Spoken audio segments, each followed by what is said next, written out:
If this story moved you, subscribe for more human stories from the stars. They didn't invite the human to speak. They invited the human to wait. That alone should tell you how afraid the galaxy already was. The Deathworld Council chamber floated in silence, a ring of species that had survived planets designed to kill them. Acid oceans, crushing gravity, skies that rained metal. Each delegate bore scars of evolution and war. And yet, every one of them kept glancing at the same empty chair. Not the throne at the center, not the holographic battlefield hovering above the floor. The standby seat. It was smaller than the others. No ceremonial markings, no insignia. Just a simple, human-made alloy chair, bolted directly to the floor, as if someone once feared it might be thrown. Or used. No one spoke of why it existed, not officially. But every species in that room knew the rule. If the standby light turns green, the council is already too late. The counselors argued anyway. They always did.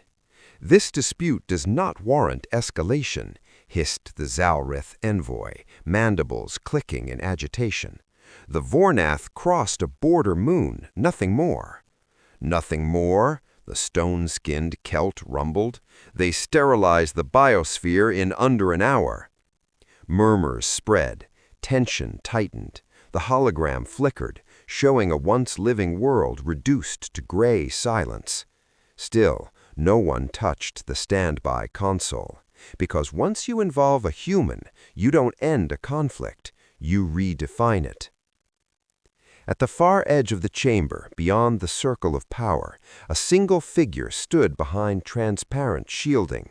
No armor, no weapons visible, just a human in a dark uniform, hands calmly folded behind their back. Commander Elias Rowe, Earth Defense Coalition. Status: on standby. He had been there for 6 hours, motionless, patient. That scared them more than any war fleet ever had. Humans were not the strongest species, not the fastest, not the longest lived, but they came from a world classified as a Category 15 death world, a planet where survival itself was a daily act of defiance.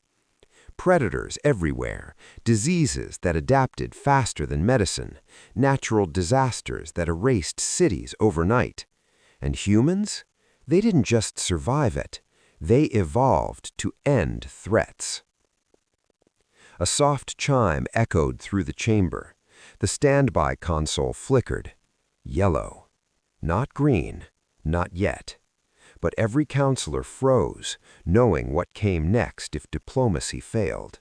Because the moment that light turned green, the human wouldn't ask for permission. He'd ask only one question. Who do you want left standing? The human reached the child just as the first mercenary aimed his weapon directly at them. Marek's hand tightened around his pulse rifle. Was this some kind of suicide mission? But instead of shooting the mercenary, the human dropped to one knee. The child, who had been terrified, suddenly reached up, grasping his hand. The movement was quick, intentional. "I've got you," the human said softly, his voice carrying over the sound of chaos. His words weren't to the mercenaries, they were to the child. Marek felt a chill run down his spine. In the middle of the firefight, amidst the carnage, this human had chosen to prioritize a life, one that wasn't his own. The child clung to him, her trembling body pulling him toward safety as the human shielded her with his own back. Marek could feel the weight of every moment as his squad kept low, unwilling to take a shot. It wasn't just a gamble, it was a statement. The human's calmness in the face of certain death was unnerving. The squad watched, transfixed. Their training screamed at them to engage, to eliminate the threat. But this defied every rule they had been taught. This wasn't strategy, it was humanity. "Who is this guy?" Ash muttered again, his words barely audible. I don't know, but I think we need to know. Marek's voice was quiet, tense. Suddenly, the ground beneath their feet shook as a low roar reverberated through the street. A heavy shuttle, more menacing than any warship they had seen, hovered overhead. The squad's instincts kicked in as they hit the dirt, but Marek's eyes never left the human, who now stood face to face with the mercenary leader. And that's when Marek realized this wasn't about survival anymore. This was about something much deeper.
The shuttle's engines roared, shaking the air around them as it deployed a dozen heavily armored soldiers to the ground.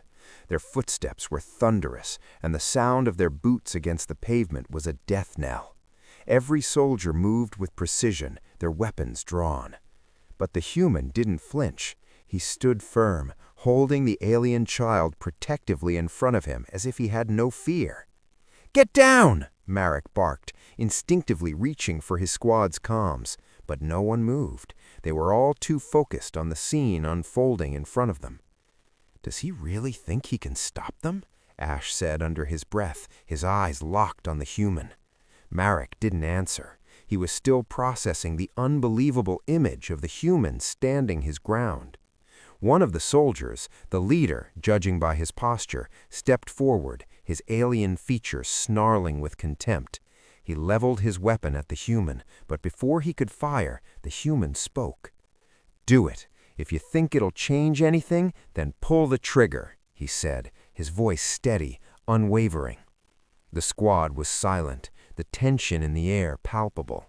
The mercenaries hesitated. There was a flicker of uncertainty in their eyes.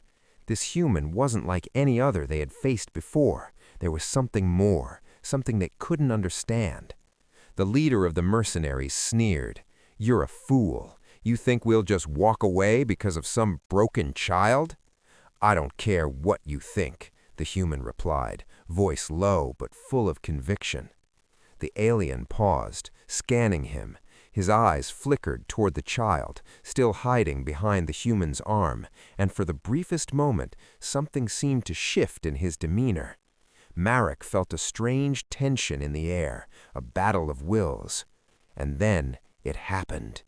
The mercenary leader slowly lowered his weapon.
Merrick couldn't believe what he was seeing.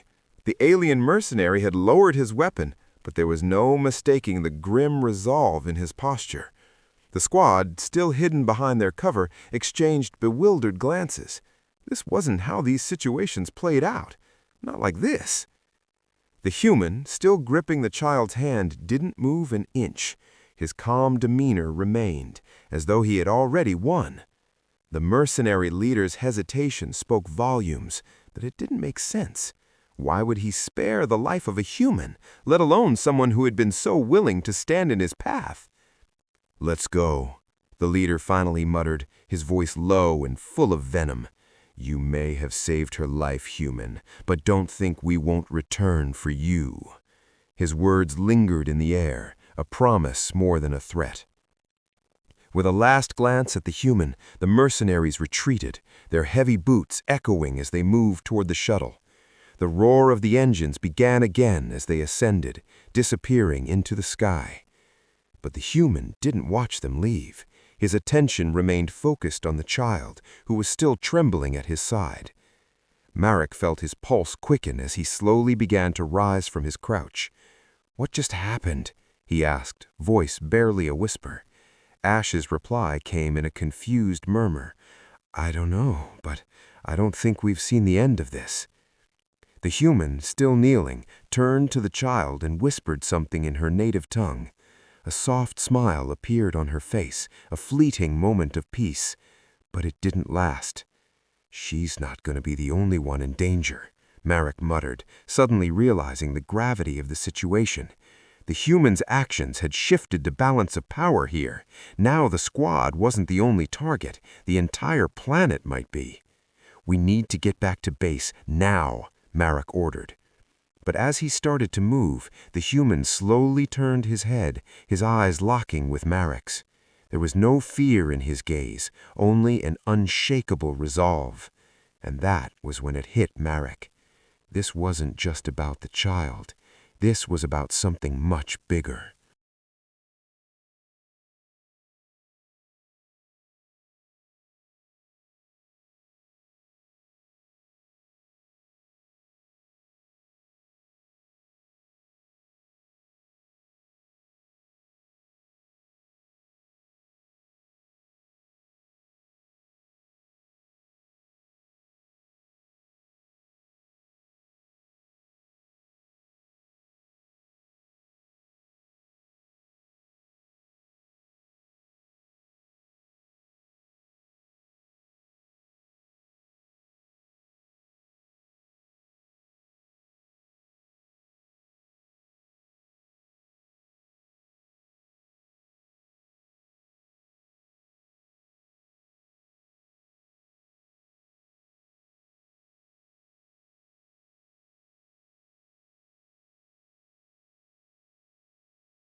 As Marek's squad moved toward the extraction point, the feeling of unease lingered like a thick fog.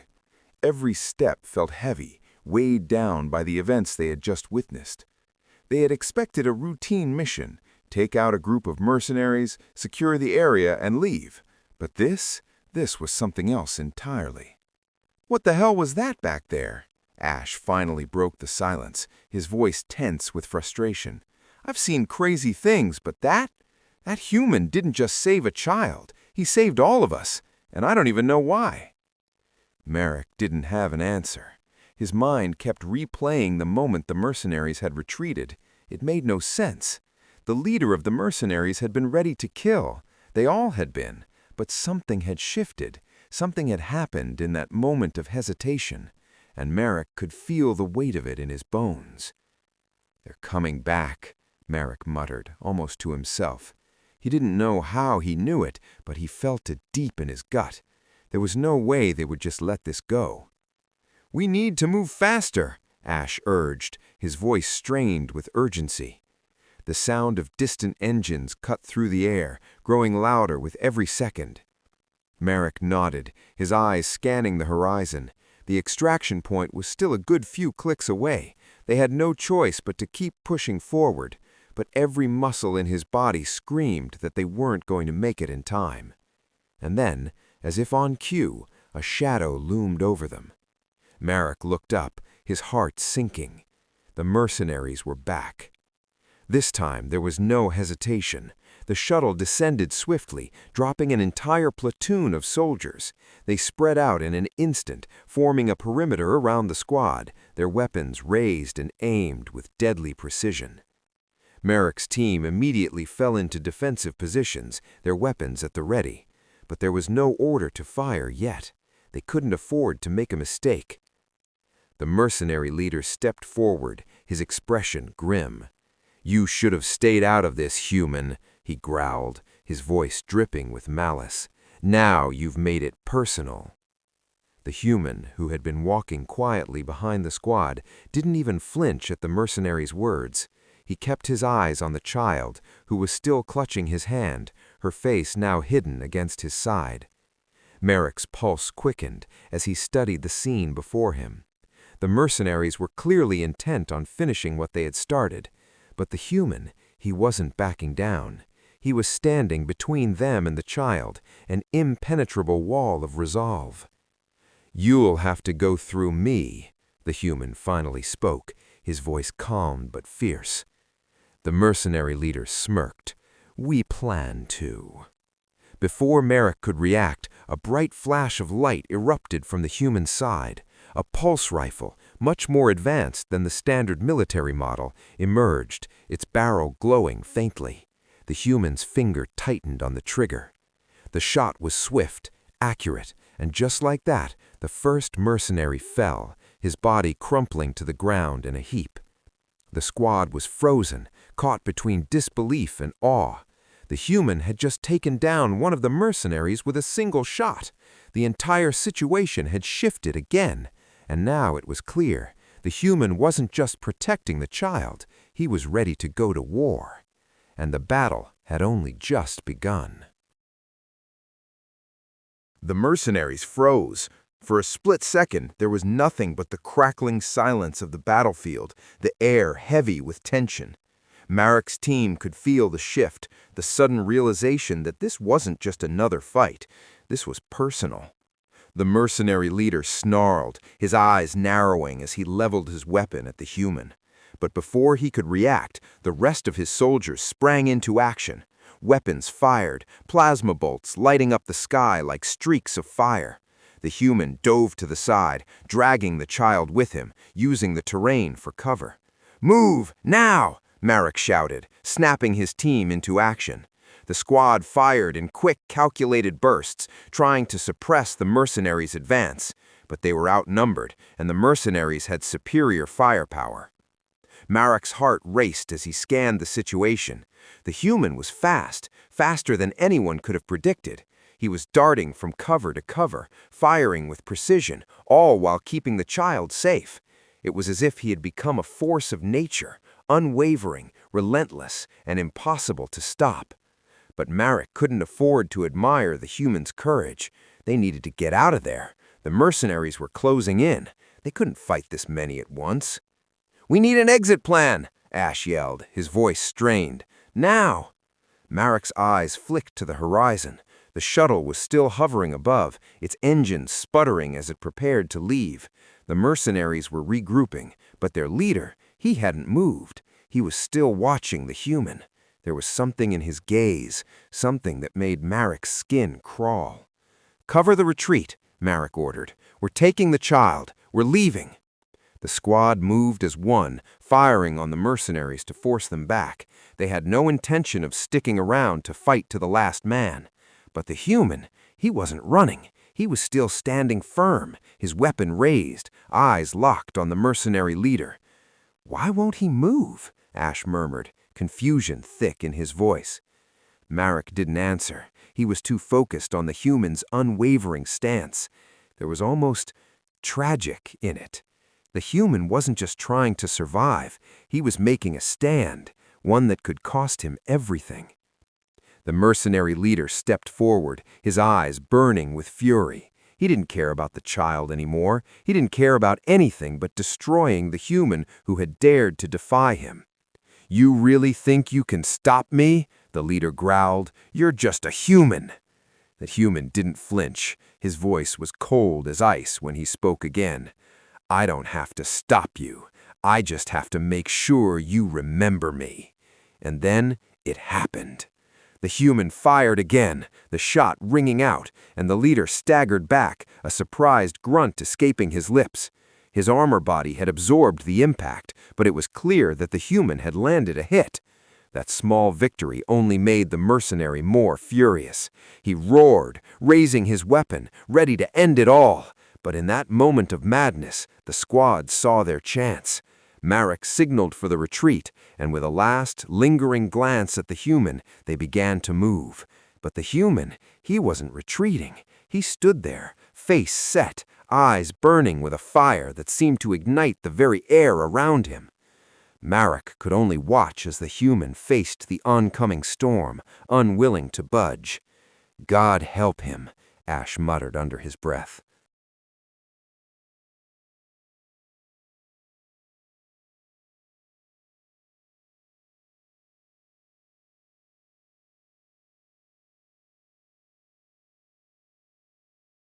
The chaos exploded around them. Plasma fire lit up the sky like fireworks gone wrong, streaking across the air in deadly arcs. Marek's squad sprinted toward the extraction point, their boots pounding against the ground, hearts racing with every step. But Marek couldn't help looking back at the human, standing alone in the battlefield. The mercenary leader's fury was palpable, his movements faster and more violent as he closed the gap between him and the human. Marek's mind raced. He should be focused on the mission, on getting the child to safety, but he couldn't shake the image of that human, facing certain death with the same quiet defiance that had kept him standing this whole time. "We can't leave him behind," Ash said, his voice cracking through the squad comms. "We need to help him." "Focus," Marek snapped, though his own words sounded hollow even to him. They couldn't afford to get caught in a battle they couldn't win, not now. But even as he said it, the nagging feeling in his gut wouldn't go away. Something had shifted in Marek. This wasn't just about the mission anymore. But there was no time to think it through. The mercenaries were closing in fast. They needed to make it to the shuttle before it took off. Marek grabbed the child's hand, urging her forward, but she resisted, looking back at the human, her eyes wide with fear. "No, no, we can't leave him," she cried out, her voice trembling with desperation. Marek's chest tightened, the words of the human echoing in his mind. "I just have to make sure you remember me." But how could they leave him behind? How could they just abandon someone who had thrown everything away to save them? The squad hesitated, their steps faltering, but Marek knew what needed to be done. "We keep moving," he said, his voice firm. "We can't let them take us down too. If we survive this, we come back for him." "But," Ash started to protest. "No time," Marek cut him off. "We go, now." But even as he said it, something deep inside him refused to accept it. They couldn't just leave him behind. That human, he had given everything. Marek didn't know why, but he couldn't let it end like this. And then, just as they reached the extraction point, a voice crackled over the comms. It was the human's voice. "Get to the shuttle, now!" Marek froze in his tracks. The voice was steady, but there was an edge to it, like he knew what was coming. "What do you mean, now?" Marek asked, his voice tight with concern. There was a long pause before the human answered. "I'm not asking you to come back for me. I'm asking you to survive. Don't make the same mistake I did." The message hit Marek like a physical blow. The gravity of it settled over him like a storm cloud. The human was sacrificing himself, not for glory, not for recognition, but for them, for the squad, for the child. Marek's mind raced. Could he leave him behind? Was there any way to fight this? To go back and make sure that the human survived? The mercenary leader's voice cut through his thoughts, a low growl of victory.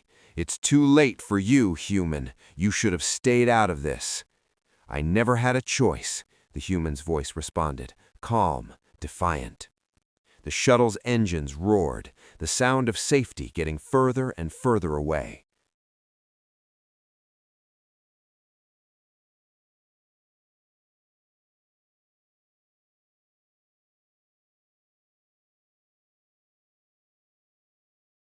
By the time the botanical ring stabilized, the damage was already irreversible. Not catastrophic, directional. Power flowed where it shouldn't. Stress accumulated in places never reinforced. The station wasn't dying, it was being reshaped. Kethvar watched the structural map pulse in uneven rhythms. Red didn't spread randomly, it traced a path. A path the human was walking. "They're moving toward the core sectors," an analyst said, panic creeping into their voice. "Life support junctions, command oversight, communications." Kethvar felt numb. Of course they are. On Earth, humans learned early that you don't fight the body, you cut the nerves. The human emerged onto an open transit spine, a vast cylindrical corridor where mag rails once carried freight. Emergency lighting painted everything in crimson shadows. Security teams waited at both ends. A trap. The humans stopped in the center. For the first time since escaping, they hesitated. Every weapon locked on. "Human," the security chief broadcast, voice shaking. "Surrender! You are surrounded!" The human slowly turned in a full circle, eyes scanning. Not the soldiers, the ceiling, the rails, the anchor bolts, the barely visible hairline cracks radiating from stress points installed decades ago. The human exhaled. "Yeah," they said quietly, "this makes sense." They bent down and picked up something small from the floor. A maintenance tag, metal, thin, sharp edge. A laugh escaped Kethvar before he could stop himself, half hysterical, half horrified. "Of course." The human flicked the tag upward, not hard, accurate. It struck a rail clamp at exactly the wrong angle. The clamp snapped. One rail sagged, then another. The mag field destabilized with a thunderous howl. Gravity twisted sideways. Soldiers were flung screaming into the air as the corridor became a tumbling cylinder of bodies and debris. The human moved with the chaos. They ran along the wall as gravity shifted, jumped as it inverted, and landed where the floor would be. When the mag field collapsed completely, silence followed. The human stood alone, breathing steady, unhurt.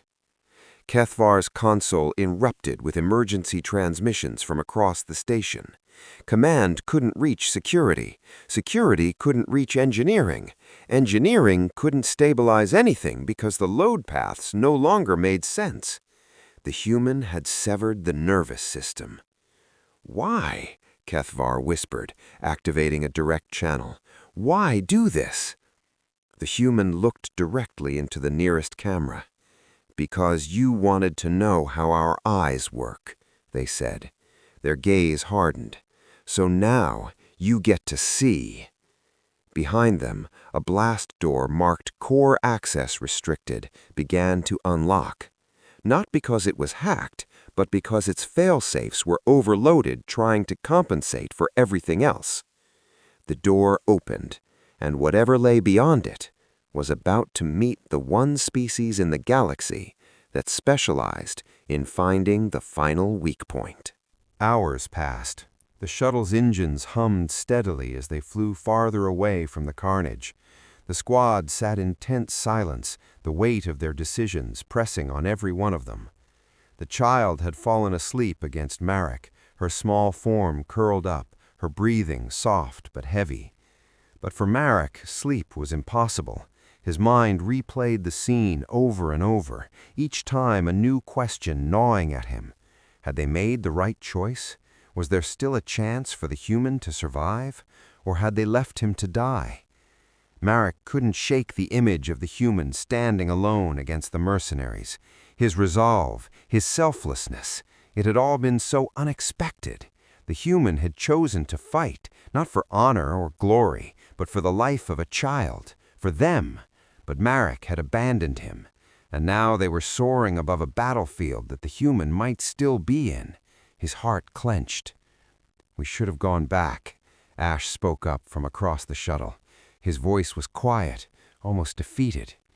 Marek nodded, guilt weighing heavily on his shoulders. "We didn't have a choice." But even as he said it, he knew it wasn't true. There was always a choice, and he had chosen to live, to save the child, to escape. But at what cost? "We couldn't have saved him," Marek muttered, almost to himself. He was trying to convince himself more than Ash, but it wasn't working. His mind kept running in circles. He couldn't shake the feeling that the human wasn't done yet, that somehow, in the chaos, in the middle of certain death, he had won. "We don't know that," Ash replied. His voice was full of doubt, but there was an edge of hope in it too. "You saw him, Marek. He was different. He was ready to die, but he wasn't afraid. Whatever happens, he's not the kind of man who gives up." Marek looked over at Ash, surprised by the conviction in his voice. Ash was right. The human hadn't been afraid. He hadn't been scared of the mercenaries or of dying. He had been scared of something else, the possibility that they might forget him, that they might not remember the kind of person he was. That thought hit Marek with a punch to the gut. What if the human had made his stand not just for the child, but to make sure that the world knew what humanity was capable of, that they could fight, sacrifice, and survive against impossible odds? The shuttle's comms crackled, drawing Marek's attention. "Marek, are you there?" It was the voice of their commanding officer, crackling through the static. Marek's pulse quickened. "What is it, sir?" "Marek, we've got intel that the mercenaries have regrouped. They're already moving again, and they've got a new target." Marek's breath caught in his throat. "What are you saying?" "They've targeted the city, the one you just left." Marek's mind raced. The city, the one where the human had made his stand. The mercenaries were coming back, and they were angry. "There's no way," Marek whispered, barely believing his own words. "They wouldn't, he wouldn't." But even as he spoke, a piece of the puzzle clicked into place. The human knew the mercenaries would come back. He hadn't just stayed behind to fight. He had been protecting something bigger, something more important, the city. Marek's eyes met Ash's, and in that instant, they both knew what they had to do. "We're going back," Marek said, his voice filled with a fierce determination. "We're not leaving this to chance." The shuttle turned sharply, its engines roaring in protest as it altered course. The sky outside went from blue to dark, the sun dipping low beneath the horizon, casting the world below in shadow. The squad was silent, each person lost in their own thoughts, the weight of their decision heavy on their shoulders. They weren't sure if they were heading into a battle they could win, or a grave they couldn't escape. But Marek knew one thing for certain. They couldn't leave it like this. The mercenaries were on their way, targeting the same city where they had left the human behind. But now, that wasn't the most important thing. What mattered was that they had to stop this war from spreading. They had to show the mercenaries that humanity wasn't something to be ignored, that they wouldn't let themselves be crushed underfoot. As the shuttle descended back toward the city, Marek's thoughts were consumed by the human. He had no idea what had happened since their departure, but there was one thing he was certain of. The human wasn't done fighting.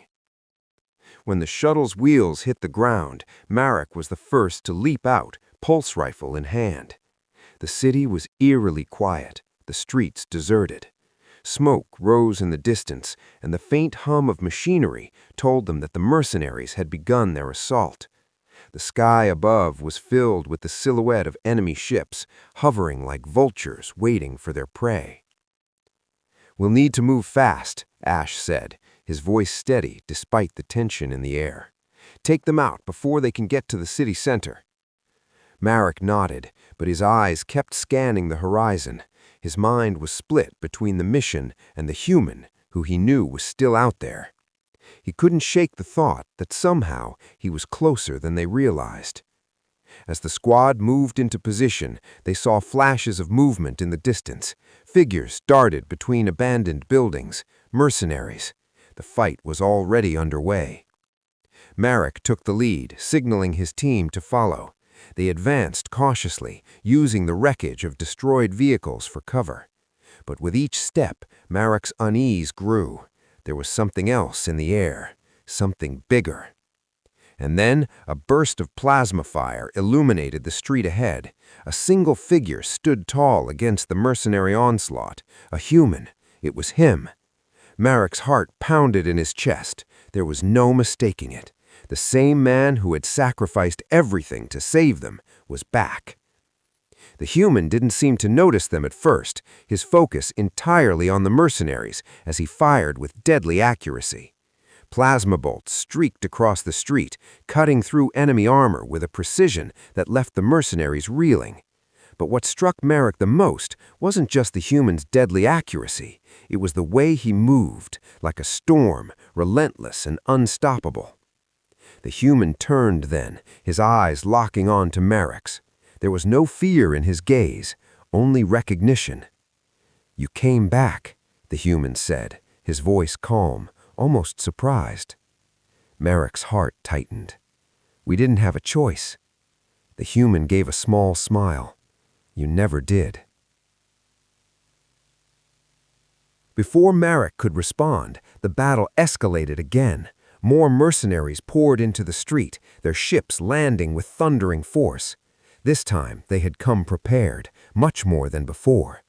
The human glanced toward the incoming reinforcements. He knew this fight wasn't over.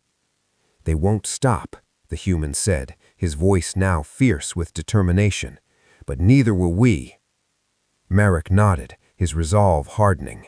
He had learned a lesson today. You don't leave people behind, not when they fight for something bigger than themselves. The human hadn't just saved a child or defended a city. He had fought for the future, for humanity's place in this universe. And now, Marek would fight with him. "Let's finish this," Marek said, his voice low, filled with conviction.